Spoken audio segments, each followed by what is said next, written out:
नमस्कार दोस्तों, MD study point में आप सभी का स्वागत है। दोस्तों, आज की इस क्लास में हम समझने वाले हैं 12th क्लास की पॉलिटिकल साइंस का चैप्टर 4 भारत के विदेश संबंध। पहले हम समझते हैं विदेश नीति क्या है।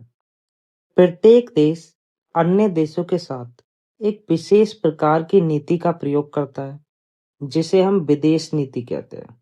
दोस्तों, किसी भी देश के अन्य देशों के साथ किस प्रकार के संबंध हैं, उसे ही उस देश की विदेश नीति कहा जाता है। भारत की विदेश नीति क्या है, इसके बारे में समझते हैं। जब भारत आजाद हुआ, तब अंतर्राष्ट्रीय परिस्थितियां चुनौतीपूर्ण थी। उस समय संपूर्ण विश्व दो गुटों में बंट चुका था। विश्व का एक हिस्सा अमेरिका के साथ था और दूसरा हिस्सा सोवियत संघ के साथ था। ऐसे में भारत के प्रधानमंत्री जवाहरलाल नेहरू ने बड़ी दूरदर्शिता के साथ भारत की विदेश नीति तय की। भारत की विदेश नीति में हमारे पहले प्रधानमंत्री जवाहरलाल नेहरू की अमिट छाप है। भारत की विदेश नीति तय करने में पंडित जवाहरलाल नेहरू ने एक महत्वपूर्ण भूमिका निभाई है। नेहरू की विदेश नीति के प्रमुख सिद्धांत क्या थे, इसके बारे में समझते हैं। पहला है कठिन संघर्ष से प्राप्त संप्रभुता को बनाए रखना। जो हमें इतनी कठिनाइयों के बाद, इतने संघर्षों के बाद जो हमें यह आज़ादी मिली है, जिसमें हजारों लोगों ने बलिदान दिया है, इस आज़ादी को हमें हमेशा बनाए रखना है। दूसरा है क्षेत्रीय अखंडता को बनाए रखना। नेहरू की विदेश नीति का दूसरा सिद्धांत था क्षेत्रीय अखंडता को बनाए रखना, क्योंकि आज़ादी के तुरंत बाद भारत का विभाजन हो गया था। अब नेहरू नहीं चाहते थे कि भारत का विभाजन हो। अगला है तेज रफ्तार से विकास करना। नेहरू चाहते थे कि भारत का विकास तेज रफ्तार से हो, ताकि भारत आने वाली चुनौतियों का सामना कर सके और दोबारा किसी के अधीन ना हो। इन तीनों ही सिद्धांतों को नेहरू गुटनिरपेक्षता की नीति के द्वारा हासिल करना चाहते थे। अब भारत की विदेश नीति के मुख्य सिद्धांत समझते हैं। दोस्तों, पहला सिद्धांत है गुटनिरपेक्षता की नीति। दोस्तों, भारत ने आज़ादी के बाद गुटनिरपेक्षता की नीति अपनाई थी, क्योंकि जब भारत को आज़ादी मिली, उस समय पूरा विश्व दो भागों में बटा हुआ था। विश्व का एक हिस्सा सोवियत संघ के साथ था, तो दूसरा हिस्सा अमेरिका के साथ था। ऐसे में भारत ने गुटनिरपेक्षता की नीति अपनाई। भारत ने खुद को किसी भी गुट में शामिल नहीं किया, क्योंकि भारत एक लंबे अरसे से अंग्रेजों के अधीन रहा था। इसलिए भारत अब किसी के अधीन नहीं रहना चाहता था। इसलिए भारत ने गुटनिरपेक्षता की नीति अपनाई थी। दूसरा है निशस्त्रीकरण। भारत ने हमेशा से निशस्त्रीकरण का समर्थन करा है। भारत चाहता था युद्ध में हथियारों का प्रयोग ना किया जाए, युद्ध को बातचीत के माध्यम से ही सुलझाया जाए। अगला है वासुदेव कुटुंबकम। भारत हमेशा से ही वासुदेव कुटुंबकम की नीति अपनाता है। इसका भाव यह है कि दुनिया के सभी लोग आपस में जुड़े हैं, इसलिए सबके प्रति समानता, करुणा व सहयोग का भाव रखना चाहिए। तो भारत ने हमेशा ही इस नीति का समर्थन किया है।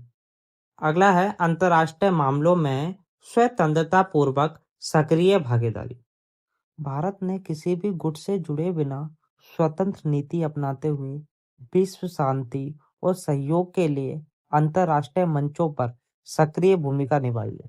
शीत युद्ध के दौरान भी भारत केवल तटस्थ दर्शक नहीं रहा, बल्कि अंतर्राष्ट्रीय मुद्दों जैसे कोरिया संकट, स्वेज संकट, कांगो संकट में शांति स्थापना करने में भारत ने महत्वपूर्ण भूमिका निभाई थी।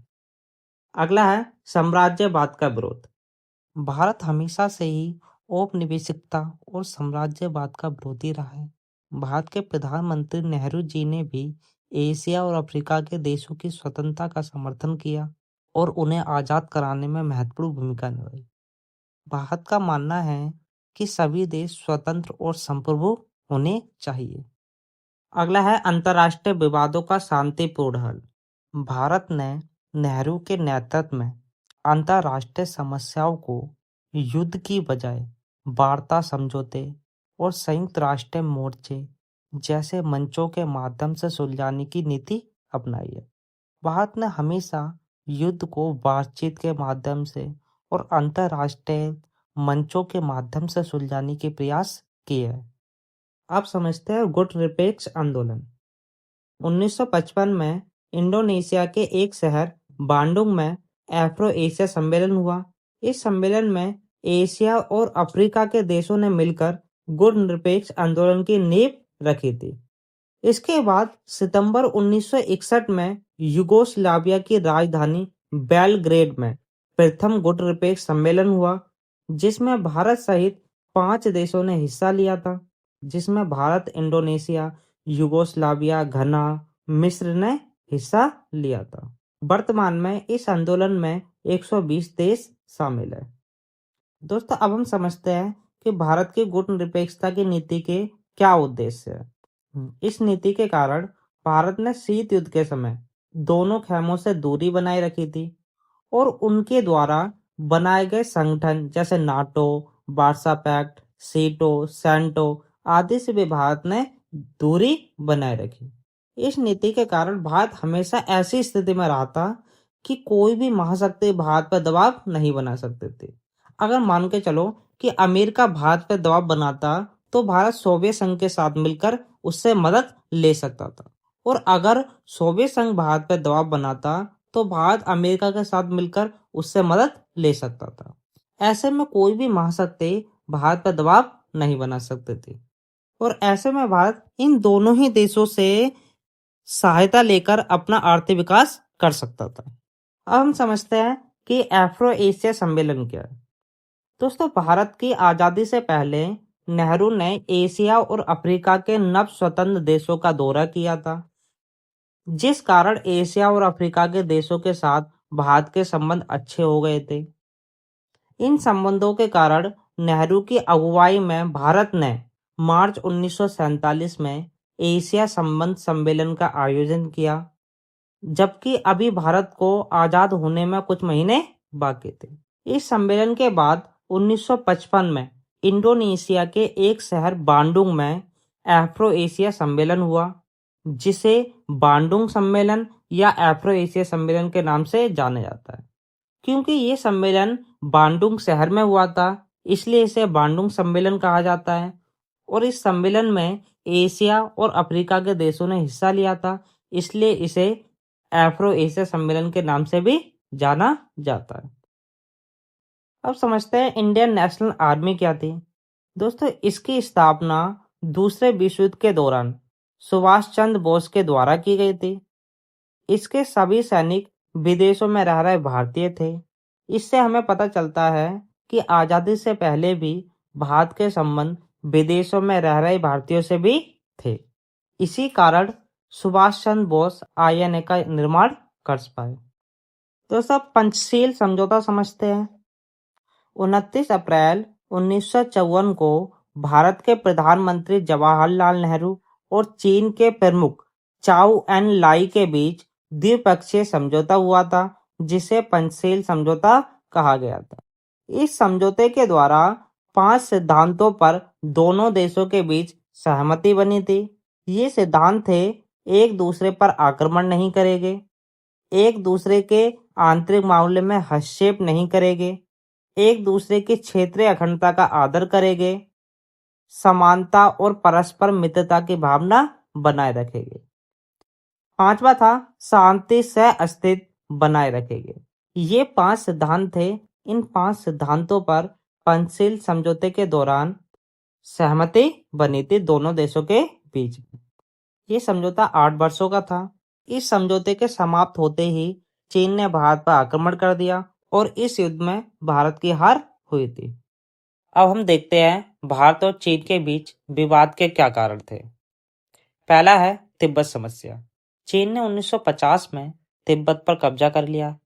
इससे भारत और चीन के बीच जो एक राज्य था वह समाप्त हो गया।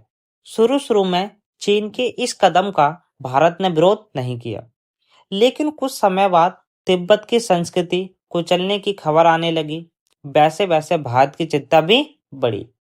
तिब्बत के धार्मिक नेता दलाई लामा ने भारत से शरण मांगी और भारत ने 1959 में उन्हें राजनीतिक शरण दे दी। इसके बाद चीन ने आरोप लगाया कि भारत सरकार चीन के अंदरूनी मामले में हस्तक्षेप कर रही है। अगला था मैक-मोहन रेखा। भारत और चीन के बीच एक सीमा विवाद भी खड़ा हुआ। भारत का दावा था कि चीन के साथ सीमा रेखा का मामला अंग्रेजी शासन के दौरान ही सुलझाया जा चुका है, लेकिन चीन का मानना था कि अंग्रेजी शासन का फैसला नहीं माना जाएगा, जिस कारण भी दोनों के बीच में विवाद चला। अगला है अक्साई चीन व अरुणाचल प्रदेश। चीन ने भारतीय क्षेत्र में पड़ने वाले दो क्षेत्र जम्मू कश्मीर और लद्दाख वाले अक्साई चीन और अरुणाचल प्रदेश के अधिकांश हिस्सों पर अपना अधिकार जमाया। 1957 से 1959 के बीच अक्साई चीन के इलाके पर कब्जा कर लिया और इस इलाके में एक सड़क बनाई। इस विवाद को सुलझाने के लिए लंबी लंबी बातें चली, लेकिन कोई हल नहीं निकला और आखिरकार 1962 में चीन ने भारत पर आक्रमण कर दिया और जिस कारण भारत और चीन का युद्ध हुआ, जिसमें भारत हार गया। दोस्तों, हमने भारत और चीन के बीच विवाद के कारण समझ लिए। अब भारत और चीन के सकारात्मक संबंध समझते हैं। दोस्तों, भारत और चीन के बीच 1962 में युद्ध हुआ था। 1962 के युद्ध के बाद भारत के प्रधानमंत्री राजीव गांधी ने 1988 में चीन का दौरा किया, जिससे भारत और चीन के संबंधों में काफी ज्यादा सुधार आया। इसके बाद दोनों देशों ने कई सारे प्रयास करे, जिससे दोनों देशों के बीच संबंधों में सुधार आए। इन दोनों देशों ने अपने रिश्ते सुधारने के लिए सीमा पर 4 पोस्ट भी खोल दिए, ताकि इन दोनों देशों के बीच में संबंध अच्छे हो सके। 1999 से भारत और चीन के बीच व्यापार में हर वर्ष 30% की वृद्धि हो रही है, जिससे भी हमें पता चलता है कि भारत और चीन के बीच में जो संबंध है वो धीरे धीरे सुधरते जा रहे हैं। इसके अलावा 1992 में चीन और भारत के बीच 33 करोड़ 80 लाख डॉलर का द्विपक्षीय व्यापार हुआ था, जो 2017 में 84 अरब डॉलर हो गया, जिससे पता चलता है इन दोनों देशों के संबंध काफी हद तक सुधर रहे हैं। अब ये दोनों देश ऐसे मामले पर भी एक दूसरे का समर्थन करने लगे हैं, जिन मामलों पर पहले इनके बीच में विवाद होते थे, अब उन मामलों पर भी एक दूसरे का समर्थन करते हैं। उदाहरण के लिए जैसे विदेशी ऊर्जा सौदा प्राप्त करने के लिए दोनों के बीच में विवाद होता था, अब दोनों एक दूसरे का समर्थन करते हैं। दोस्तों, भारत का परमाणु कार्यक्रम समझते हैं। भारत ने मई 1974 को पोखरण में अपना पहला परमाणु परीक्षण किया था। फिर इसके बाद भारत ने 1998 में पोखरण में ही 5 परमाणु परीक्षण किए और उसके बाद अपने आप को परमाणु संपन्न देश घोषित कर दिया। भारत के तुरंत बाद ही पाकिस्तान ने भी परमाणु परीक्षण किया और अपने आप को परमाणु संपन्न देश घोषित कर दिया। इन परमाणु परीक्षणों के बाद अमेरिका ने भारत और पाकिस्तान पर कई सारे आर्थिक प्रतिबंध लगा दिए थे, क्योंकि भारत ने 1968 की परमाणु अप्रसार संधि और 1995 की व्यापक परीक्षण निषेध संधि CTBT पर हस्ताक्षर नहीं किए थे। दोस्तों, भारत ने इन संधियों पर हस्ताक्षर इसलिए नहीं करे थे क्योंकि भारत का मानना था ये संधियां भेदभावपूर्ण संधियां है, क्योंकि ये संधियां कुछ देशों को तो परमाणु हथियार रखने की अनुमति देती है और कुछ देशों को परमाणु हथियार रखने की अनुमति नहीं देती, जिस कारण भारत ने इन संधियों पर हस्ताक्षर नहीं करे थे। तो अब भारत की परमाणु नीति समझते हैं। परमाणु हथियारों को लेकर भारत ने कहा था कि हम परमाणु हथियारों का प्रयोग केवल अपनी सुरक्षा के लिए करेंगे, केवल शांति स्थापित करने के लिए करेंगे और कभी भी हम परमाणु हथियारों का प्रयोग पहले नहीं करेंगे। जब कोई हम पर परमाणु हमला करेगा तभी हम उस पर परमाणु हमला करेंगे। इस प्रकार से भारत ने अपनी परमाणु नीति निर्धारित की थी।